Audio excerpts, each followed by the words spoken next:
Mabuhay! Safety is the state of being safe, the condition of being protected from harm or other dangers. Safety is important to everyone to reduce illness, injury, or death to people. That's why safety is everyone's top priority.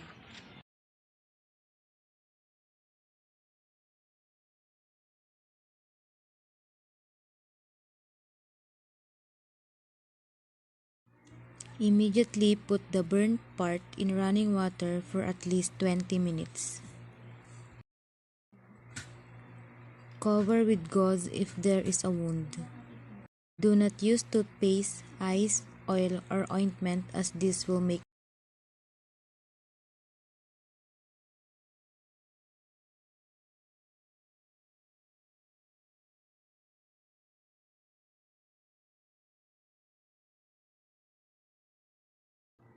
Apply pressure to the wound to stop the bleeding.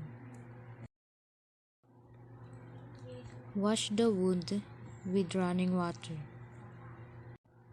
Apply povidone iodine and cover with gauze. Do not use hydrogen peroxide or alcohol on the wound because it will damage the skin.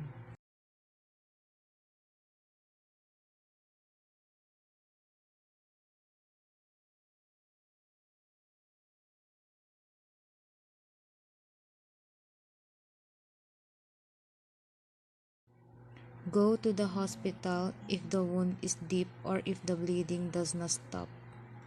A fire exit should be mapped out, posted on walls, and taught to employees. All exits should be kept open and free of debris so evacuation can take place quickly. Appliances and other equipment should be inspected and maintained on a routine basis to reduce the risk of catching fire.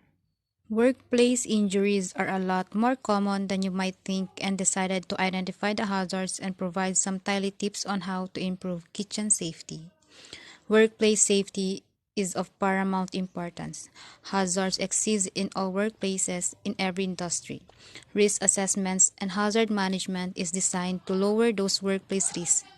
How we manage those risks as business owners or employees dramatically impacts on the overall safety within our workplace. Knife injuries in the workplace. According to SafeWork, knife injuries account for 3% of all injuries. Injuries to hands and fingers are most common in the commercial kitchens and occur during the food preparation process while cutting, slicing, and dicing vegetables and boning meat. Burn hazards are an undeniable threat in the kitchen. Hot surfaces, direct flame, and working with hot oils. Handling hot pots, pans, and trays are all provide an opportunity to inflict serious injury. Slips, trips, and falls. Trips and falls account for 16% of all workplace injuries within the food service industry and occur on the same level. The majority of accidents appear to be mostly presentable, with most injuries resulting with liquid spills, wet or overly polished floors, and uneven surfaces. Head and eye injuries. Head injuries account for 11% of all injuries amongst male and female workers across all industries. Interestingly enough, the majority of head injuries occur through overhanging shelves or accessing tight, confined places such as reaching for items on shelves or walk-in fridges. Fire hazards. Commercial kitchens are host to a variety of hazardous fuels, flammable liquids, and gases which can cause catastrophic damage, severe injury, and death. It is essential to identify risks to eliminate the potential of accidentally igniting fuel sources. Every restaurant is unique. You bring a style of food to the table that no one else is serving. But even with different offers and one-of-a-kind spaces, most kitchens have a universal list of good rules to follow.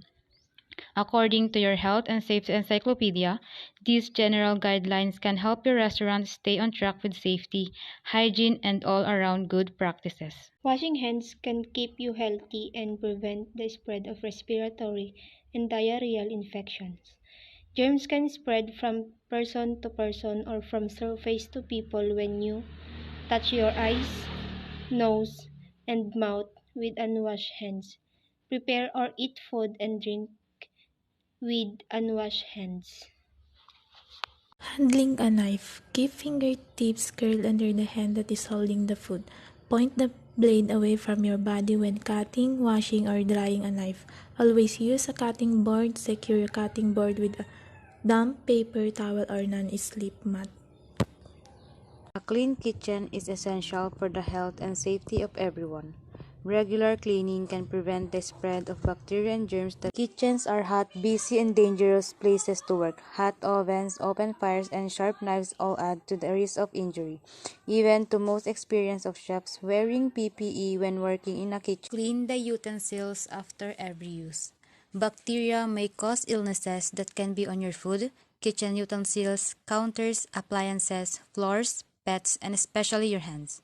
It is important to take the necessary steps to clean before, during, and after preparing and eating your food to keep you and your family safe from food poisoning. Replace kitchen towels, sponges, and cleaning clothes regularly.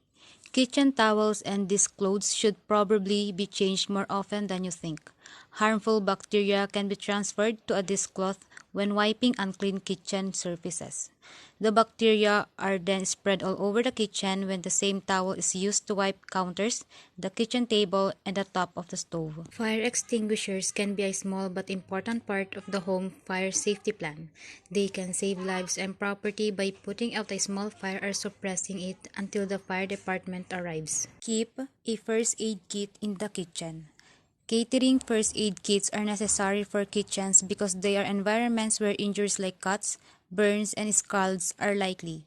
Your kitchen first aid kit contents must include products and first aid equipment sufficient to treat all kitchen-related injuries. Always wear closed-toe footwear while you cook. Not only will shoes protect you from a fallen sharp object, they also keep your feet safe from other kitchen mishaps such as broken glass and hot water or oil spills.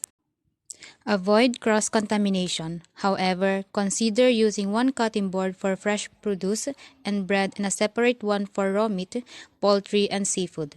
This will prevent bacteria on a cutting board that is used for raw meat, poultry, or seafood from contaminating a food that requires no further cooking. Jewelry is considered a physical hazard that can cause choking, cuts, injury, or other foodborne illness when ingested.